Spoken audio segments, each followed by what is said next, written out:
ನಾನು ಮನೆ ಮಗಳು ಜ್ಞಾನಶ್ರೀ.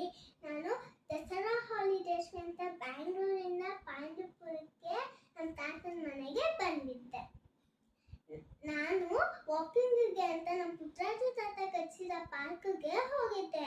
ಅಲ್ಲಿ ವಾಕಿಂಗ್ ಮಾಡ್ಬೇಕಂದ್ರೆ ಸ್ಟೆಪ್ಸ್ ಹತ್ರ 3 ಜನ ಆಂಟಿಗಳ ಜೊತೆ ಒಂದು ಅಕ್ಕವ ಫೋನಲ್ಲಿ ವಿಡಿಯೋ ಮಾಡ್ತಾ ಇದ್ರು.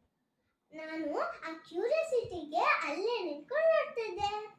ಅದು ಏನಂತಂದ್ರೆ, ಬಾಣದಂತೆ ಯಾರಿಗೂ ಕಾಣದಂತೆ ಹಾಡಿದ ಸಾಲಿನಲ್ಲಿ ಮೂಡುವ ಪ್ರಾಣದಂತೆ ಚೇತನವಾದಂತೆ ನೀ ಬಂದ ಮೇಲೆ ಬಾಕಿ ಮಾತೇನು.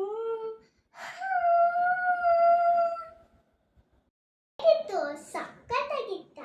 ನೀವೇನಾದ್ರೂ ಎಂಜಾಯ್ ಮಾಡಬೇಕು ಅಂದ್ರೆ ನಮ್ಮ ಪುಟ್ಟರಾಜು ತಾತ ಕಟ್ಟಿಸಿದ ಪಾರ್ಕ್ಗೆ ಹೋಗಿ ಸಖತ್ತಾಗಿ ಎಂಜಾಯ್ ಮಾಡಿ.